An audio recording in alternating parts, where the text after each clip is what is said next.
So our topic, as we mentioned, was questioning your role as a Christian business leader. And I appreciate everyone going around and talking about why they pursue faith with business. I think it's a fundamental question that we ask ourselves of why we do anything that we do, because why is, really what determines our success in what we're doing. I found a great saying, maybe you guys have heard this before, but I think it's really important, is that reason reaps results. And if we think about our faith from a reason standpoint, then I think it'll help us identify why we're doing it and then drive how we do it.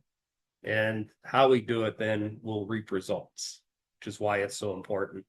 I identified five overall areas, and I appreciate the fact that nobody said, I don't know. But I start with that because there are business people who'd be like, I haven't really thought about it. Um, but then I got to get this blush. Sorry, guys. Um, but then we start with the, it's an obligation. As a Christian, we are called to bring faith into everything we do. In the middle, I put purpose and calling, our identity, and that's where most of you came in. It's really my identity. It's who I am. I can't separate myself from it. It's my purpose.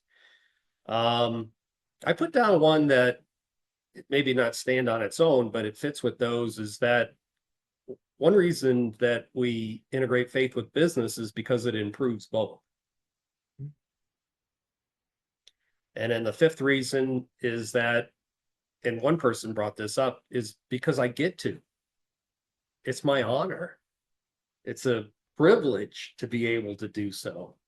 And I think that all five of those are reasons, and good reasons, but I think it's important to think about it. I recall a time in my own business where I'd spoken before about, we went through a desert experience, which is pretty common in Christian business. God has to take you from where you are to where he wants you to go, and that usually requires a little bit of alone time. And he likes to take away what you've become dependent on, and he's really asking you to surrender to him. And I was thinking about that this morning, is that a big breakthrough point in my own faith about why I integrate faith is I had been golfing with some buddies, not here actually, but at Lakewood Country Club. And they were all talking about their great success, how their businesses were prospering. And, I felt a little bad about that, especially with all the struggling we had been doing. But I tried to be joyful for them, and they didn't ask me how I was doing because they kind of knew. And I remember jumping in my car and leaving there, and I drove up to I-70. I'll never forget where I was by Federal Boulevard. And I turned on K-Love and I was listening to the radio, Christian radio, of course. And Chris Tomlin's How Great Is Our God came on. And I remembered, like, I felt that was really a song meant for me that day. And I was worshiping, in my car. And all of a sudden, in a very, deep inner voice, I heard the God speak to me.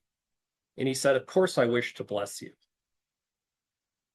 And that's a moment that was a transformative moment for me in my life, because it was at that point I knew that part of the reason I wasn't being blessed, according to God's plan, is because I was out of alignment with him.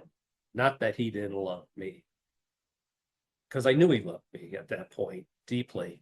So, of course, as a business leader, I said, all right, then, well, let's get on with this. I want to be blessed. This really isn't much fun. And that's really when I began to integrate faith into work, based on his calling, that, of course, he wishes to bless you. And his plan is to bless us. So we have to ask ourselves, so why are some Christian business leaders prospering and successful while others are struggling? In fact, what even makes a business leader successful? If we're to start, And I found that there are two things that make a business leader successful, and that when you look at a growing successful business that you can point to. It's about leadership development and it's about business mastery in increasing levels. If we're not working on our leadership development and our mastering of what it takes to operate a business at the stage we're at now, plus the stage we're moving into, that business will stagnate and that leader will stagnate. But now we have to ask ourselves, well, what is a Christian business leader? Well, what's likely to be the three things that make you successful? Well, I think we already spoke about two of them. As a Christian business leader, to be successful, we still have to be effective and growing in leadership. We still have to be effective, growing in our knowledge and application of business ministry, but we also need to apply our faith. Because as we just spoke about, our faith is our identity. And the scriptures tell us that without faith, it's impossible to please God.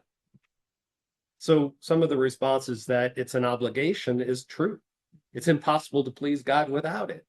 But I think also these other reasons why we integrate faith, from it's our identity, and that by integrating faith, it improves both.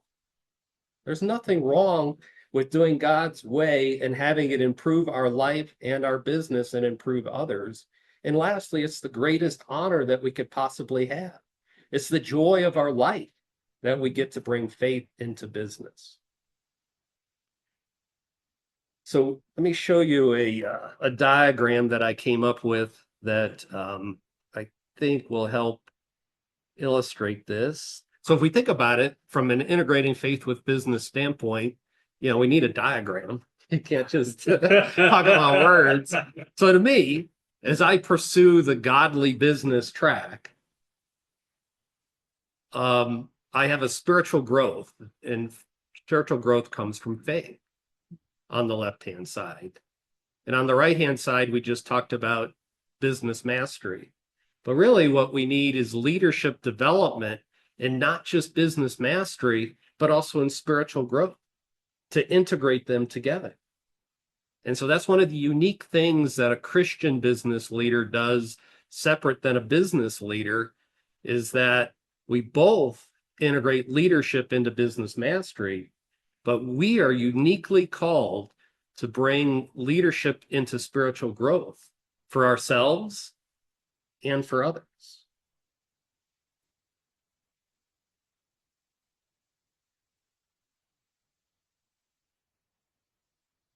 So the question I like to ask Christian business leaders, do you see that additional role of leadership in integrating faith as a blessing or as a burden?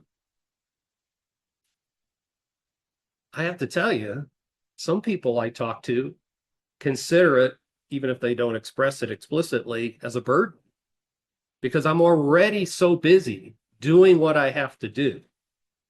I can't take on one more thing, is a common response I get. I mean, there are plenty of others that have said, oh yeah, I've considered that. I've looked at my reason why. And I got to tell you, ever since I started integrating faith with increasing measure in my business, it's been a blessing.